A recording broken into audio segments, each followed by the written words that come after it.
Hello प्यारे बच्चों। बेटा हमने आपकी क्लास 11 की फिजिक्स फर्स्ट उसका जो चौथा चैप्टर है समतल में गति मोशन इन ए प्लेन, इसके 4 वीडियो कर लिए थे। आज 5th जो वीडियो है उसके अंदर हम एक बहुत ही मज़ेदार टॉपिक पढ़ेंगे, प्रक्षेप्य गति, है ना, प्रोजेक्टाइल मोशन। प्रक्षेप्य गति, प्रोजेक्टाइल मोशन, ठीक है ना।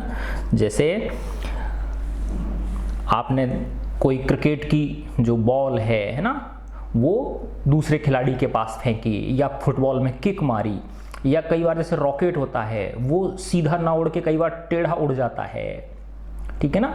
तो इस तरह के जो मोशन होते हैं, है ना, वो क्या कहलाते हैं? प्रक्षेप्य गति, ठीक है ना। या जैसे एक बच्चे ने एक पत्थर फेंका, है ना, आगे की तरफ एक खेल के मैदान में या खुले मैदान में पत्थर फेंका उसने, तो ये सारी क्या है? प्रोजेक्टाइल मोशन है। देखो एक मैं बहुत ही मज़ेदार चीज़ बताता हूँ आपको इसमें, है ना, कि ऐसे समझो यहाँ पे एक बच्चा खड़ा है, ठीक है ना, ये एक लड़का है, ठीक है। अब यहाँ से ये एक पत्थर फेंक रहा है, ठीक है ना। अब इस पत्थर को फेंकने की इसकी देखो ऐसे सीधा भी फेंक सकता है ना, इस तरह से भी फेंक सकता है, इस डायरेक्शन में भी, इस डायरेक्शन में भी फेंक सकता है, इस डायरेक्शन में भी फेंक सकता है, इस डायरेक्शन में भी फेंक सकता है ना। तो अब ये ज़मीन है, ये क्या है? ज़मीन है ना। देखो ये एक जीवन पे आधारित है आपके, ये आपने दैनिक जीवन में ये देखा होगा ये चीज़। तो अब जैसे जैसे ये कोण बढ़ रहा है इसका, है ना, देखो ये बिल्कुल 0 कोण है, फिर माना ये 15 डिग्री हो गया, है ना, ये हो सकता है 45 डिग्री हो गया, ये 60 डिग्री हो गया, ये 80 डिग्री हो गया, और ऊपर कैसे हो जाएगा ये 90 डिग्री हो गया। तो विभिन्न कोणों से जब वो फेंकता है ना, तो आपने देखा होगा कि अगर सीधा फेंकेगा तो ऐसे जाके गिर जाएगा यूं, ठीक है ना। फिर इस तरह से फेंका तो ये ऐसे जाके गिर जाएगा, ठीक है ना। फिर इतने डिग्री पे फेंका तो ये ऐसे जाके गिर जाएगा, ठीक है ना। फिर माना इतनी ऊंची से फेंकेगा तो ये यहाँ आके गिरेगा, ठीक है ना। और ऊंचा फेंकेंगे तो वो यहाँ आके गिरेगा, समझे ना बात, ठीक है। तो ये जो है इसकी दूरी, है ना, यहाँ से लेके जो जहाँ पे जाके वो बॉल गिर रही है ना, ये दूरी किस चीज़ पे डिपेंड करती है? ये 2 चीज़ों पे डिपेंड करती है बेटा, कि एक तो इसने किस वेग से इसको फेंका, किस वेलोसिटी से इसने इसे फेंका, है ना। वो वेलोसिटी इनिशियल वेलोसिटी बोलते हैं इसको, प्रारंभिक वेग, है ना। मजेदार, देख लो, है ना, v0। और दूसरा एंगल, किस कोण से उसने उसको फेंका, θ0। इन सिर्फ 2 चीज़ों पे डिपेंड करता है वो, है ना। और देखो अगर सबसे ज़्यादा दूर पहुंचाना है इसको, है ना, यानी यहाँ से लेके यहाँ तक सबसे ज़्यादा दूरी पे पहुंचाना है, तो उसके लिए पता है कोण कितना होना चाहिए? उसके लिए θ0 होना, वो θ0 कितना होना चाहिए? 45 डिग्री होना चाहिए। 45 डिग्री के अगर आप कोण पे फेंकोगे तो मैक्सिमम डिस्टेंस वो तय करेगा, है ना। कई बार ज़्यादा ऊंची फेंक देते तो वो पास में ही रह जाती है ना। कम कोण से फेंकोगे तो भी पास में रह जाती है ना। तो सबसे ज़्यादा दूर अगर हमें पहुंचाना है तो कितने कोण से? 45 डिग्री के कोण पे हमें उसे फेंकना होगा, है ना। तो इन्हीं पे देखो, यहाँ से लेके यहाँ तक की ये जो दूरी है, जितनी दूरी वो तय करेगा, इसको हम इसमें परास बोलते हैं, इंग्लिश में रेंज बोलते हैं। फिर देखो मैक्सिमम हाइट कितनी तय करेगा ये, है ना। तो देखो इसमें ज़्यादा हाइट है, इसमें कम है, तो जो ऊंचाई है ना, कुल ऊंचाई, कितनी ऊंचाई पे जाएगा, ठीक है ना, हाइट, ये भी, है ना। और कितना समय लगेगा, ठीक है ना, समय यानी यहाँ से लेके अधिकतम ऊंचाई पे पहुँचने में, और यहाँ से लेके इसकी जो अंतिम बिंदु है, परास का जो अंतिम बिंदु है, उस तक पहुँचने में। तो ये सारे जो हैं ये हम इस प्रोजेक्टाइल प्रक्षेप्य गति के अंदर पढ़ेंगे, है ना। इनके मैथमेटिकल फॉर्मूले आ जाते हैं। देखो कितनी बड़ी बात है कि सीधे फॉर्मूले आपको प्राप्त हो गए, यानी v0 और θ0 रखो आप, और डायरेक्ट आपको क्या मिल जाएंगे? इन चीज़ों की वैल्यूज़ मिल जाएंगी, ठीक है ना। तो यही बेटा विज्ञान होता है, यानी किसी भी भौतिक जीवन की, हमारा आम जीवन है उसकी जो समस्याएं हैं, उसकी जो अवधारणाएं हैं, उनको गणितीय रूप में व्यक्त कर देना, है ना, यही विज्ञान है। ठीक है ना। एक बेसिक चीज़ हमने ले ली, फिर उसमें डेटा रखो और वैल्यूज आपको प्राप्त हो जाएंगी, है ना। तो बहुत ही मज़ेदार चीज़ है। देखो मैं बताता हूँ आपको,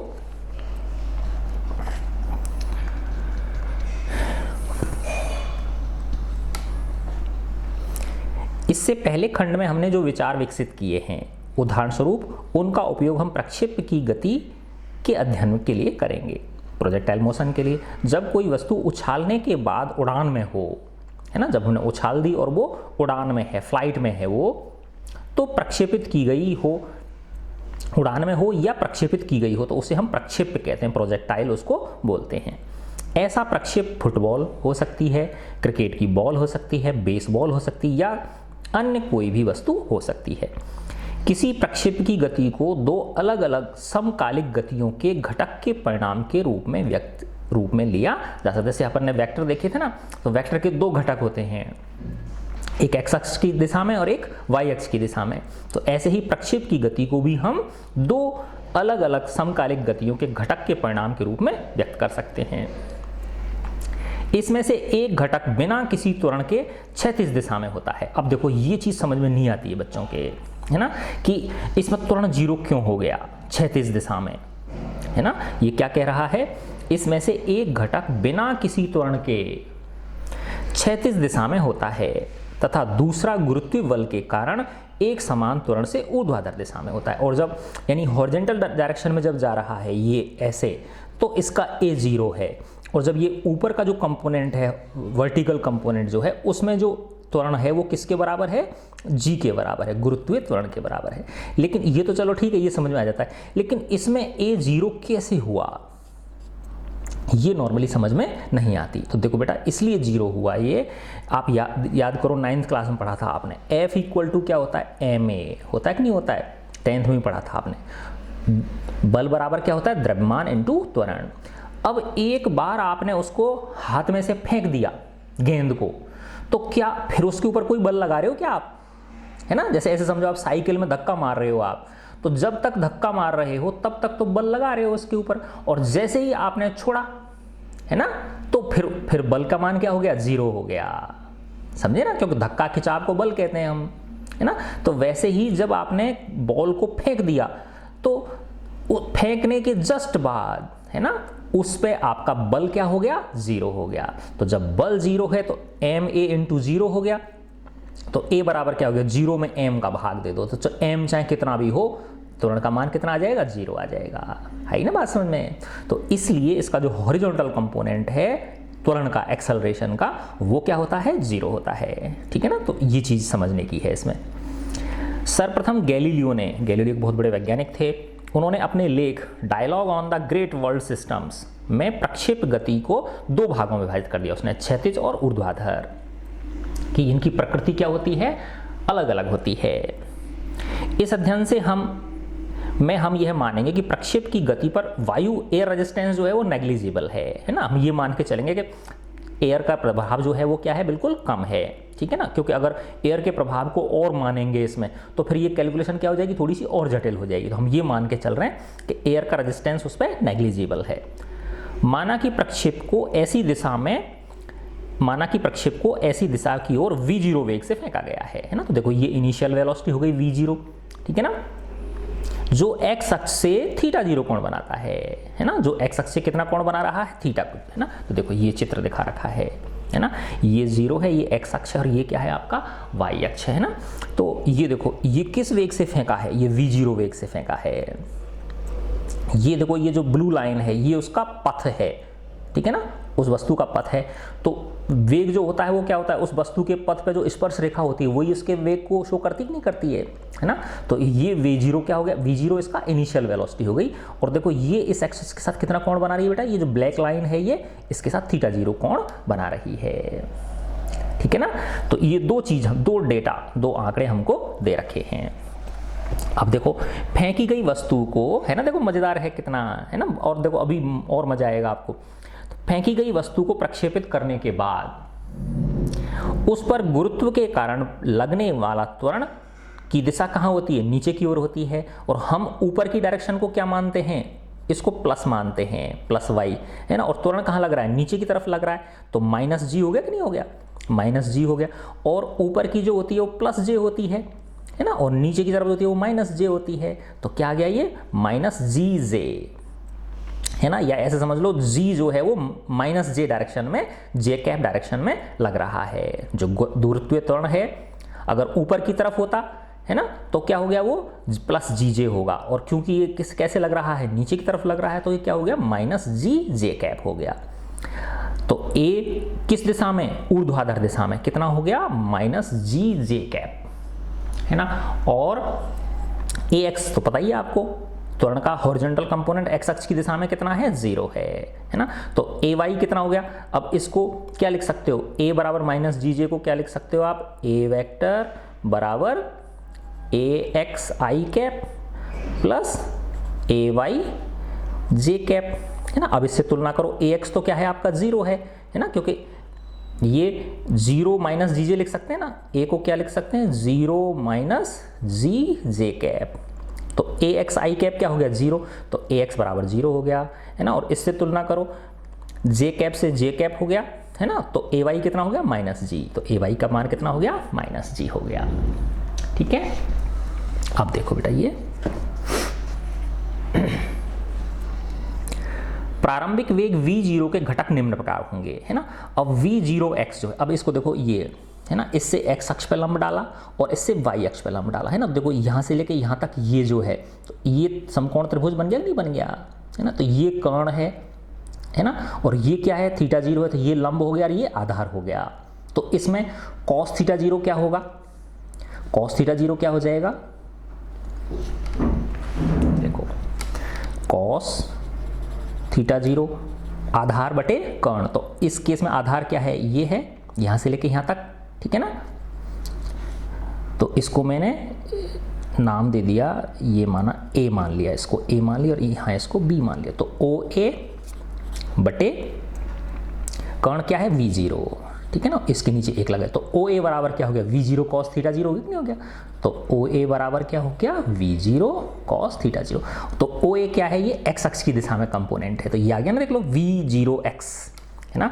तो वेग का किस दिशा में घटक, x की दिशा में, x अक्ष की दिशा में घटक, तो v0x कितना हो गया, v0 cos थीटा 0। तो ऐसे जब इस त्रिभुज में आप sin थीटा 0 लोगे तो क्या आ जाएगा, sin थीटा 0 क्या होगा, इसमें लंब ये है और कर्ण ये है, तो ये क्या हो गया, ये OB हो गया, क्योंकि ये जितना है उतना ही ये है ना। देखो जब इसमें आप sin थीटा 0 निकालोगे ना इस समकोण त्रिभुज में, है ना, तो sin थीटा 0 बराबर क्या हो जाएगा, लंब क्या है आपका, ये रहा, है ना, और इसको OB भी मान सकते हो ना आप, OB बटे कर्ण क्या है, वही v0, तो OB बराबर क्या हो जाएगा, v0 sin थीटा 0, है ना। तो OB क्या है, ये y अक्ष की दिशा में घटक है, तो इसको क्या बोलते हैं, v0y, ठीक है ना। तो ये v0y कितना हो गया आपका, v0y हो गया v0 sin थीटा 0, है ना। तो एक सूत्र, ये एक समीकरण आपके पास ये आ गया, इसको 4.37 नाम दे दिया, ठीक है ना। अब आप देखो यदि चित्र 4.17 में इसमें के अनुसार वस्तु की प्रारंभिक स्थिति निर्देश तंत्र के मूल बिंदु पे हो, यानी यहीं से चलना शुरू किया है उसने, तो यानी t = 0 पे x0 और y0 दोनों क्या हैं, 0 हैं, तो x0 = 0 हो गया और y0 = भी क्या हो गया, 0 हो गया। अब इस प्रकार समीकरण 4.34b को निम्न प्रकार लिख सकते हैं, है ना, 4.34b। अब ये ऐसे समझो आप, x बराबर क्या होता है, x = होता है आपका 9th क्लास में पढ़ा तो क्या था, x बराबर ut प्लस हाफ at², है ना। तो x = x0 प्लस u को क्या मान रहे हैं हम, v0, है ना, v0xt, है ना, ut प्लस हाफ ax और t², ठीक है ना। तो अब देखो x0 0 है क्योंकि मूल बिंदु से ही चलना शुरू किया है, प्लस v0xt प्लस ये 0 हो जाएगा क्योंकि x की वैल्यू क्या है, 0 है, x की वैल्यू क्या है, 0, तो ये सारा का सारा क्या हो गया, 0 आ गया। तो x बराबर क्या हो गया, v0xt, है ना। तो ये आ गया देख लो, x बराबर क्या हो गया v0xt, और v0x को क्या क्या निकाला था अभी हमने, v0 cos थीटा 0, तो x की वैल्यू क्या आ गई v0 cos theta 0 into T, है ना, ये आ गई। अब इसी प्रकार से y बराबर क्या हो जाएगा, है ना, देखो यहां कर देता हूं मैं, y बराबर क्या हो गया, y बराबर हो गया y0 प्लस, ये विस्थापन है ना, विस्थापन क्या होता है, क्या सूत्र था हमारा, x बराबर ut plus half A T square, तो y बराबर क्या हो गया y0 प्लस u क्या है आपका v0 है, v0 y t plus 1/2 a T square, और a क्या है a y है, ये y डायरेक्शन में, देखो y0 तो 0 है, v0 y t, अब a y कितना है -g है, a y यानी वर्टिकल डायरेक्शन में त्वरण का मान कितना है -g है, तो ये -1/2 जी टी स्क्वायर हो गया, है ना। तो अब देखो y इक्वल टू हो गया, ये v0 y क्या था हमारा v0 साइन थीटा 0, है ना, तो ये हो गया v0 sine theta 0 into T -1/2 G T square, देखो यही सूत्र है ये रहा, y बराबर क्या आ गया v0 sine theta 0 into T -1/2 G T square, ये समीकरण 4.38 हो गया, ऐसे मानो ये पहला हो गया, ये दूसरा हो गया। तो देखो ये वेग के घटक थे, ये विस्थापन आ गया, यानी x डायरेक्शन में विस्थापन, ये y डायरेक्शन में विस्थापन, ठीक है ना, डिस्प्लेसमेंट आ गया आपका, है ना। अब वेग निकाल सकते हो आप, ठीक है ना, समीकरण 4.33 बी का उपयोग करके, है ना। अब v क्या होता है, अब 4.33 पीछे का छोड़ दो आप, तो v बराबर क्या था बताओ, 9th क्लास में पढ़ा आपने, u प्लस ए टी, है ना, तो u की जगह हम क्या मान रहे हैं यहाँ पे, v0 मान रहे हैं, है ना, देखो अभी निकाल देता हूँ मैं आपको 2 सेकंड के अंदर, है ना। तो देखो v बराबर क्या होता है आपके, v equal to u plus a t का सूत्र होता है, u क्या प्रारंभिक वेग, तो लेकिन यहाँ पे क्या है ये v इक्वल टू क्या है v0, है ना, प्लस ए टी, है ना। अब x डायरेक्शन में निकालना चाह रहे हो आप, तो vx क्या हो जाएगा v0x प्लस axt, है ना, तो vx बराबर क्या हो जाएगा, v0x क्या है आपका, v0x ये रहा ना, v0 cos थीटा 0, तो ये हो गया v0 cos थीटा 0, है ना, और ax क्या है 0, हॉरिजॉन्टल डायरेक्शन में एक्सेलरेशन का कंपोनेंट क्या है 0, तो ये पूरा 0, तो vx बराबर क्या आ गया v0 cos थीटा 0। तो देखो ये टाइम पे डिपेंड नहीं कर रहा, फिक्स है ना ये, है ना, इसमें सिर्फ क्या आ रहा है v0 और थीटा 0, जो कि दोनों की वैल्यू क्या है कांस्टेंट है, आपने प्रारंभिक वेग एक बार फेंका है तो वो v0 फिक्स है आपका, और कोण भी एक बार ही फेंका है, वो जिस कोण पे फेंका है आपने उसके बाद आपका जोड़ थोड़ा ही है उसको, ठीक है ना, तो वो थीटा 0, तो इसमें t नहीं आ रहा, इसका मतलब जो वेलोसिटी का x कंपोनेंट है वो टाइम पे निर्भर नहीं है, फिक्स है ये, है ना। तो देखो यही सेम चीज ये आ गई, vx बराबर क्या हो गया v0x बराबर v0 cos थीटा 0, ठीक है ना। अब इसी प्रकार से vy निकाल सकते हो आप, vy क्या हो जाएगा, देखो vy बराबर क्या हो जाएगा v0, v बराबर u प्लस ए टी होता है ना, तो u क्या है प्रारंभिक v0 है, प्लस a क्या है यहाँ पे ay और t, अब v0y है ये, है ना, अब v0y क्या है आपका v0 साइन थीटा 0 है, v0 sine theta 0 plus ay क्या है -g है, ay क्या है आपका -g, ठीक है, और ये क्या हो गया t, तो ये हो गया v0 साइन थीटा 0 -gt, ये क्या हो गया vy, y डायरेक्शन में वेलोसिटी का कंपोनेंट ये हो गया, है ना, देखो यही सूत्र लिख रखा है ना ये vy बराबर क्या हो गया v0 साइन थीटा 0 -gt, ये तीसरा समीकरण हो गया। बस इन तीनों समीकरणों पे ही आपके आगे के जो हैं प्रक्षेप पथ का समीकरण, है ना, देखो ये वाला इसी पे आधारित हैं, ये प्रक्षेप पथ का समीकरण, है ना, और अधिकतम ऊंचाई प्राप्त करने में कितना समय लगेगा उसको, और कितनी उसकी अधिकतम ऊंचाई होगी, और उसकी परास कितनी होगी, हॉरिजॉन्टल रेंज क्या होगी, बस इसी पे आधारित हैं ये सारे, है ना। तो बस देखो बेटा ये चीज़ समझ में आ गई है आपके, है ना, ये तीनों जो समीकरण है ये तीनों आगे फिर बहुत आसान है आपका सारा का सारा, है ना, मस्त है, देख लो ये, है ना। चलो अब अपन आगे चलते हैं। ये जो समीकरण 4.38 है ये क्या बता रहा है बताओ, x और y क्या है, ये डिस्प्लेसमेंट हैं, ये x कंपोनेंट है डिस्प्लेसमेंट का, ये y कंपोनेंट है। ये क्या शो कर रहा है, ये वेलोसिटी का x कंपोनेंट है और ये वेलोसिटी का y कंपोनेंट है, ठीक है ना। तो समीकरण 4.38 से हम किसी क्षण t पर, अगर हमको कोई क्षण यानी t की कोई वैल्यू दे रखी है तो डायरेक्ट हमको x और y की वैल्यूज मिल जाएंगी। तो t पर प्रारंभिक वेग v0 तथा प्रक्षेप कोण θ0 के पदों में प्रक्षेप के निर्देशांक x और y प्राप्त हो जाएंगे। ये x और y कोऑर्डिनेट्स मिल जाएंगे, नहीं मिल जाएंगे हमको उसके, ठीक है। कोऑर्डिनेट्स बोल दो या उस डायरेक्शन में डिस्प्लेसमेंट बोल दो। इस बात पर ध्यान दीजिए कि x व y दिशाओं के परस्पर लंबवत होने के चुनाव से प्रक्षेप गति के विश्लेषण में पर्याप्त सरलता हो गई है ना। तो हमने दो कंपोनेंट्स में डिवाइड कर दिया ना उसको, हॉरिजॉन्टल कंपोनेंट और वर्टिकल कंपोनेंट, तो कितनी आसानी हो गई इसमें।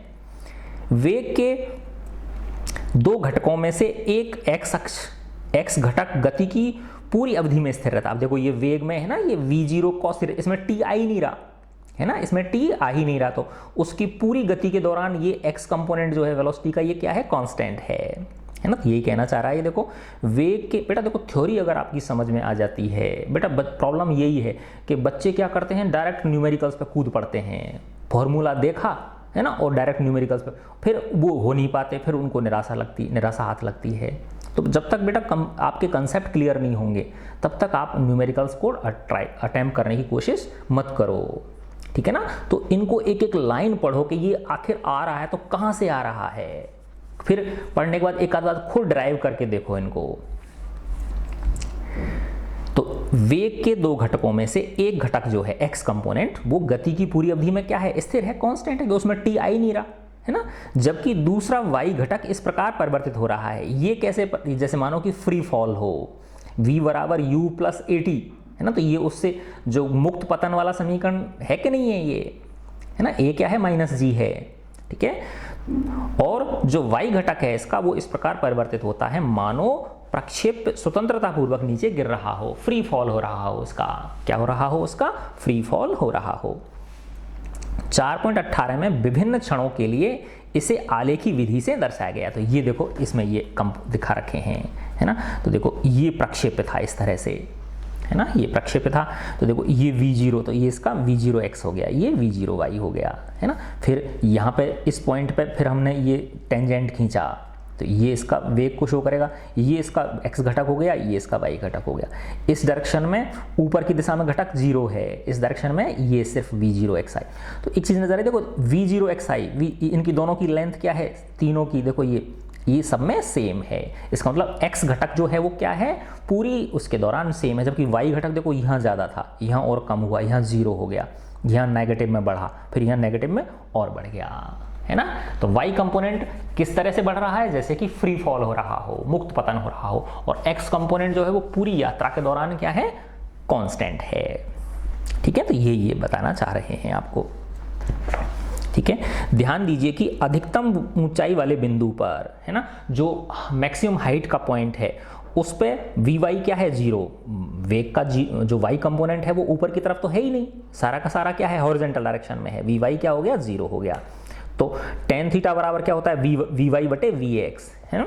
तो इसमें tan थीटा क्या है, देखो इसमें tan थीटा अगर आप लोगे है ना, तो लंब बटे आधार, तो ये लंब क्या है, ये Vy है, y कंपोनेंट है, और ये क्या है इसका, Vx कंपोनेंट है। तो Vy बटे Vx आ गया, tan थीटा बराबर Vy बटे Vx, और थीटा बराबर क्या हो गया, tan इनवर्स Vy बटे Vx, और बराबर क्या आ गया, 0। तो थीटा क्या हो गया उस केस में, 0 हो गया। देखो यहाँ जब मैक्सिमम है तो उस केस में समांतर हो गया ना, x अक्ष के समांतर, तो थीटा क्या है, 0, क्योंकि थीटा क्या है, x अक्ष के साथ बनने वाला कोण है, ठीक है। अच्छा, अब अपन इस पे आ जाते हैं। प्रक्षेप पथ का समीकरण निकालेंगे, फिर अधिकतम ऊंचाई के लिए फॉर्मूला निकालेंगे, प्रक्षेप की अधिकतम ऊंचाई के निकालेंगे, प्रक्षेप की परास के लिए निकालेंगे, ठीक है। इसके आधार पर बेटा ये न्यूमेरिकल्स दे रखे हैं आपके 3-4, बहुत आसानी से हो जाएंगे अगर आप ये थ्योरी आपकी समझ में आ गई तो, ठीक है। अब देखो प्रक्षेप के पथ का समीकरण है ना। तो देखो हमने ये फॉर्मूला लिख लेता हूं मैं है ना। x बराबर क्या था बेटा, देखो x बराबर ये था, x बराबर v0 cos theta 0 into t है ना। x क्या था आपका, x इक्वल टू था v0 xt, तो v0x क्या था हमारा, v0 cos थीटा 0 है ना, और इंटू क्या हो गया t, ठीक है। और y क्या था आपका, y था आपका v0y t और -1/2 GT²। यही था ना जो आपका सेकंड नंबर का जो दिखाया था मैंने। देखो फर्स्ट नंबर पे क्या था v0x, v0x क्या था v0 cos थीटा 0, फिर v0y क्या था v0 sin थीटा 0। तो इसको मैंने समीकरण 1 बताया था आपको, इसको समीकरण 2 बताया था। तीसरा समीकरण किसका, vx और vy का है, x कंपोनेंट और y कंपोनेंट, है ना। तो vx क्या है, vx के लिए क्या निकला था v0 cos थीटा 0, इसमें t नहीं आता। और vy क्या था v0 sin theta 0 minus gt, ठीक है। ये तीसरा समीकरण है। बस इन तीनों समीकरणों पे ही ये आधारित हैं सारे। तो अब क्या निकालना है हमको, प्रक्षेप के पथ का समीकरण निकालना है। प्रक्षेप्य के पथ का समीकरण, ठीक है ना, equation of projectile, path of projectile. तो इसमें देखो बेटा कि ये x है और ये y है, तो इसमें से अगर t को विलुप्त कर दूं, मैं क्या कर दूं, t को एलिमिनेट कर दूं, तो x और y में एक रिलेशन आ जाएगा, नहीं आ जाएगा।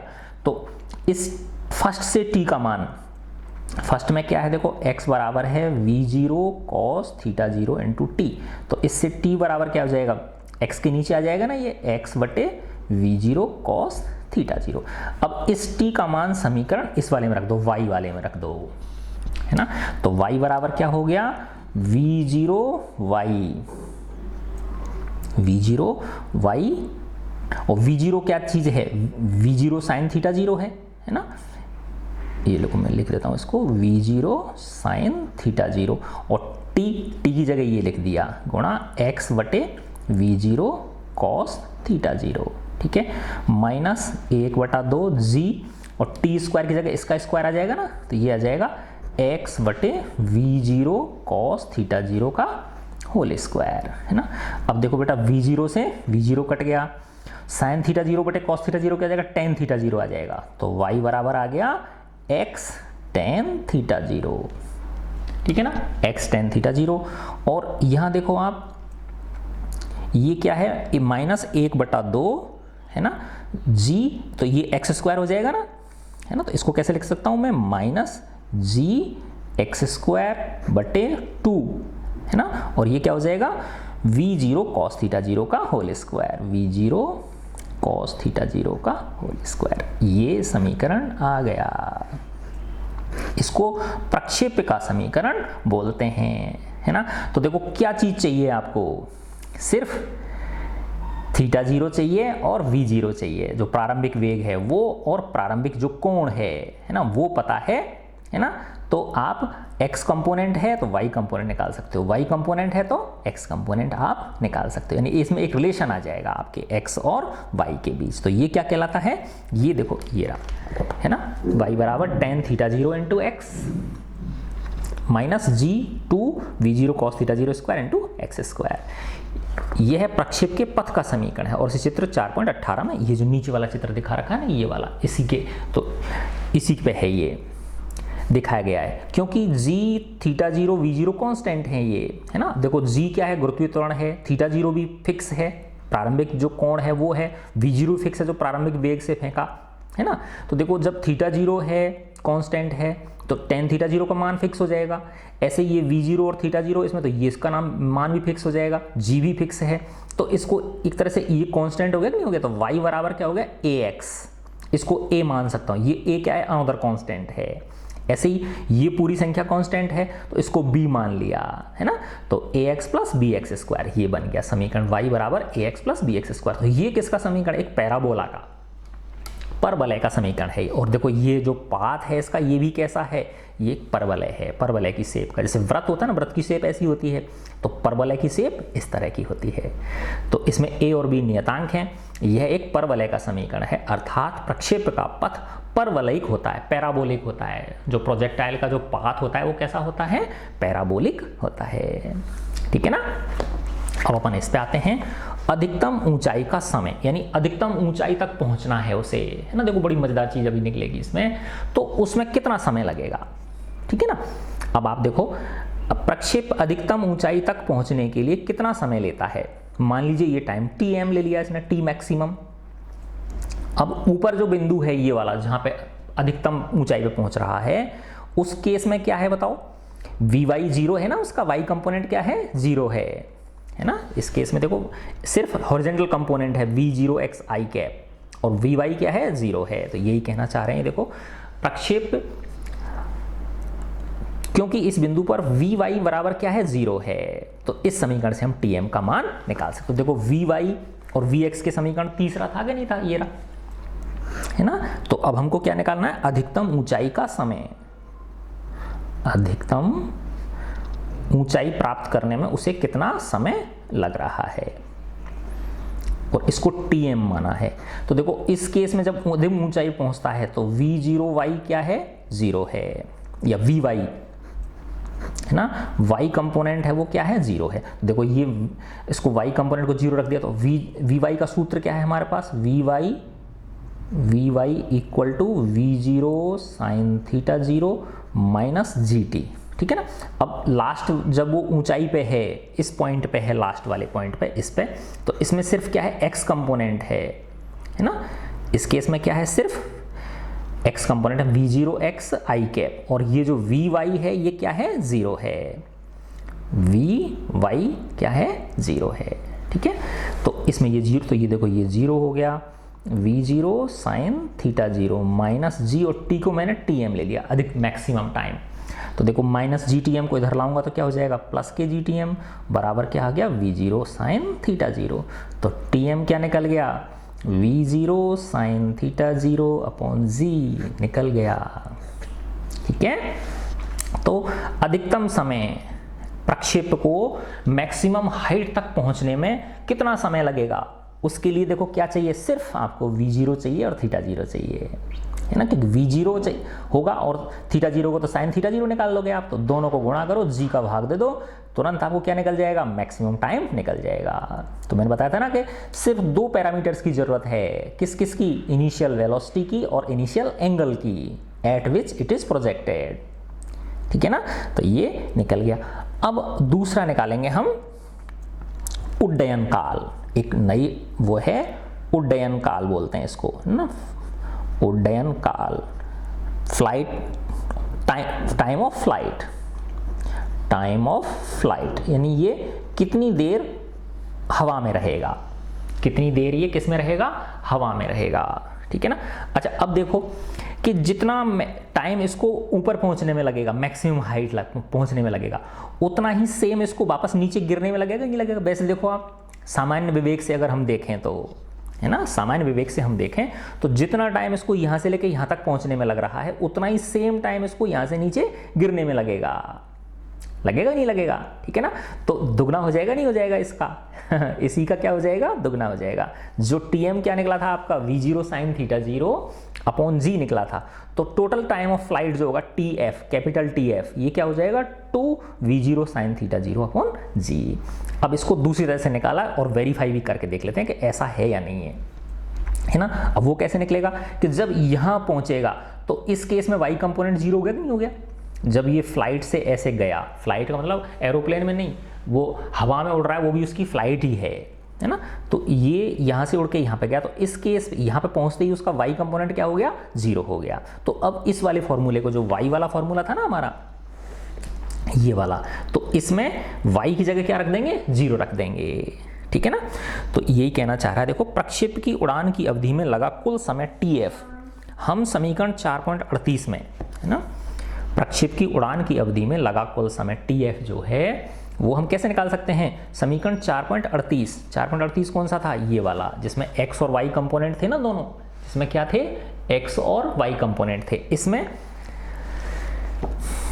y बराबर क्या रख देंगे? 0 रख देंगे, है ना। तो देखो y क्या था आपका? v0 sine theta 0 into t, है ना। वापस लिखता हूँ, देखो मैं y का, ये रहा ना, देखो यहाँ पे सेकंड नंबर का जो था, है ना, ये देखो यहाँ दिखाता हूँ आपको, ये रहा ना, y बराबर क्या है? v0y, है ना, और v0y क्या है? v0 sine theta 0 into t minus 1/2 gt square. तो y क्या है आपका?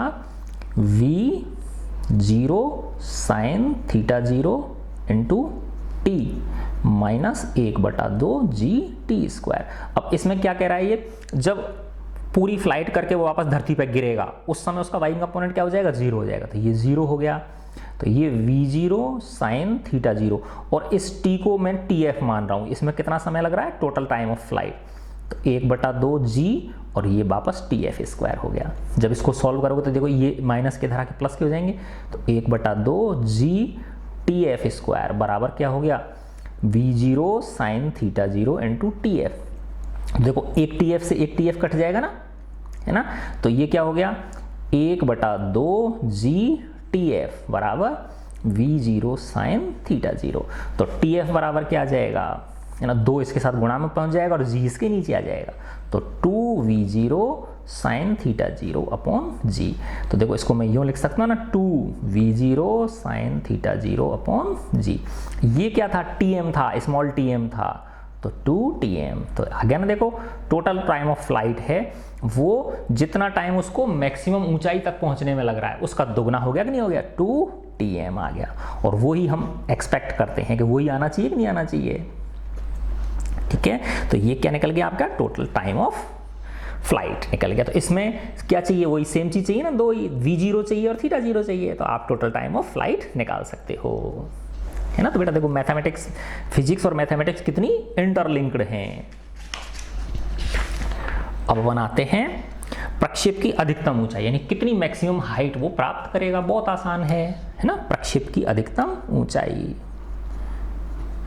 प्रक्षेप की, इसको बेटा दो तीन बार पढ़ना आप, है ना, खुद कर करके ये फॉर्मूले खुद निकाल के देना, प्रतिस्थापित कर करके देखना, है ना, तब मजा आएगा आपको।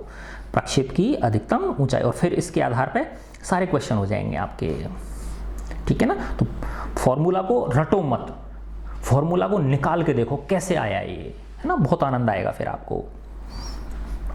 तो मैक्सिमम हाइट के लिए क्या है बेटा कि इस जो 4.38 समीकरण था आपका, ये वाला था ना 4.38, ये है ना, जो x और y कंपोनेंट थे डिस्प्लेसमेंट के, है ना, जो x y निर्देशांक थे, उसमें क्या रख दो आप, t की जगह tm रख दो, है ना। t बराबर tm रखकर प्रक्षेप द्वारा अधिकतम ऊंचाई hm की गणना की जा सकती है। तो फिर उस केस में जो y कंपोनेंट होगा उसका, वो मैक्सिमम हाइट को दिखाएगा कि नहीं दिखाएगा। तो देखो हमारा क्या समीकरण था, वो y बराबर क्या था, v0 sine theta 0 into T minus 1/2 G T square. देखो रट गए ना, है ना। तो अब मुझे मैक्सिमम हाइट निकालनी, तो यही होगी ना मैक्सिमम हाइट, y जो है वो क्या हो जाएगी, hm हो जाएगी। कब होगी, जब t की, जो t को मैं क्या ले लूँगा, tm ले लूँगा, है ना। ये जो था ना बेटा इस तरह से यूँ, तो यहाँ तक जो पहुँचा, तो ये समय कितना था, tm समय था, है ना। तो t की जगह मैं क्या रख दूंगा, tm रख दूंगा। तो देखो ये क्या हो गया, v0 साइन थीटा 0 और t की जगह मैंने क्या रखा, tm माइनस 1/2 जी, t की जगह क्या रखा, tm रखा, ठीक है। तो अब देखो v0 साइन थीटा 0, tm का क्या सूत्र निकाला था, याद करो, tm बराबर क्या था, v0 साइन थीटा 0 अपॉन जी, यही है ना, v0 साइन थीटा 0 अपॉन जी। तो ये रख दिया इसमें tm की जगह, v0 साइन थीटा 0 अपॉन जी माइनस 1/2 जी, और फिर tm है तो इसका स्क्वायर कर देंगे, v0 साइन थीटा 0 अपॉन जी का क्या कर दिया, स्क्वायर कर दिया। तो देखो ये सेम चीज़ से, तो ये स्क्वायर हो गए कि नहीं हो गए, ये भी क्या हो गया, स्क्वायर में हो गया। तो ये हो गया v0 साइन थीटा 0 का होल स्क्वायर अपॉन जी माइनस 1/2। अब देखो ये g ऊपर है और नीचे क्या होगा, g स्क्वायर होगा, तो एक g से g कट जाएगा, तो यहाँ मैं 2g यहाँ लिख लेता हूँ, है ना। और ये क्या हो गया, v0 साइन थीटा 0 का होल स्क्वायर, है ना। तो देखो अब इसमें क्या आ गया, v0 साइन थीटा 0 का होल स्क्वायर अपॉन जी कॉमन ले लिया मैंने, तो यहाँ तो बचा 1 और यहाँ क्या बचेगा, माइनस 1/2। तो ये आ गया, एक में से आधा घटाओगे तो आधा आ जाएगा कि नहीं आ जाएगा। तो ये क्या आ गया, 1/2 v0 साइन थीटा 0 का होल स्क्वायर अपॉन जी। तो ये मैक्सिमम हाइट का सूत्र निकल के आ गया, है ना। देखो खुद कर करके करोगे ना तो बहुत आनंद आएगा आपको ये। तो hm बराबर क्या आ गया, v0 साइन थीटा 0 अपॉन, ये तो स्क्वायर है, upon ji.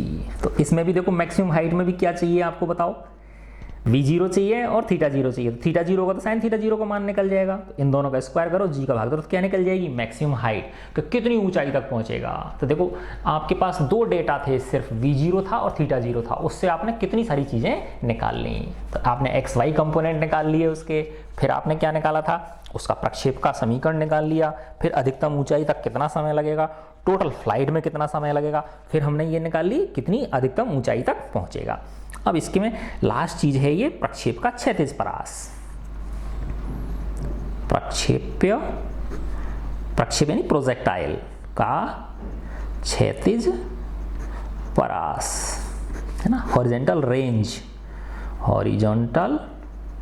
Range of projectile. ठीक है ना। तो इनको फॉर्मूले को खुद निकाल के देखना आप। तो देखो बेटा ये क्या कह रहा है, परास का मतलब बताया ना, जैसे यहां से फेंका आपने और यहां गिरा धरती पे, तो ये जो दूरी है यहां से लेके यहां तक की दूरी जो होगी वो रेंज होगी, परास तो दूरी है ना। तो ये क्या कह रहा है, प्रारंभिक स्थिति x बराबर y बराबर 0 से चलकर है ना, इससे चलकर उस स्थिति तक जब y बराबर 0 हो जाए, क्योंकि जब ये गिरेगा धरती पे तो y क्या हो जाएगा, 0 हो जाएगा। तो उस बिंदु पे x को तो x अक्ष पे तो कोई ना कोई निर्देशांक होगा, लेकिन y निर्देशांक क्या होगा उसका, 0 होगा। ठीक है ना। तो उसको क्षैतिज परास कहते हैं, r से डिनोट करते हैं, कैपिटल R से। तो क्षैतिज परास उड्डयन काल tf में चली गई दूरी है। तो ये दूरी है कि नहीं है, ये है ना, और टाइम कितना है, tf है, कैपिटल tf। ये उड्डयन काल हो गया, टाइम ऑफ फ्लाइट हो गया ये। तो इसलिए रेंज बराबर क्या होगा, रेंज क्या है, दूरी है ना। तो अब देखो उसका क्या सूत्र होता है, चाल बराबर दूरी बटे समय है ना। तो इसका मतलब दूरी बराबर क्या हो गया, चाल गुणा समय।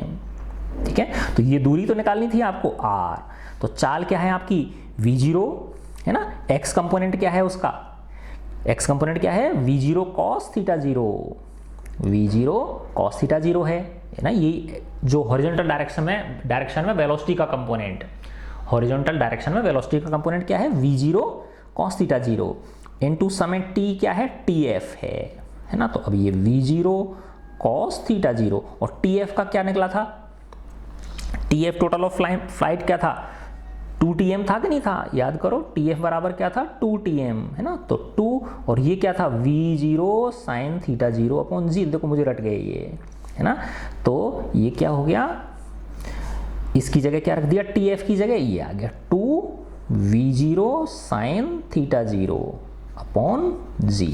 देखो अब इनको मैंने 2 को मैंने ये देखो v0 को v0 से करा तो क्या आ गया, v0 स्क्वायर हो गया है ना, इनटू मैंने लिख लिया 2 sin थीटा 0 cos थीटा 0, 2 इस तरह से रीअरेंज कर लिया इसको, 2 sin थीटा 0 cos थीटा 0 और अपॉन क्या आ गया, जी है ना। अब एक सूत्र होता है बेटा, sin 2 थीटा बराबर होता है 2 sin थीटा cos थीटा है ना।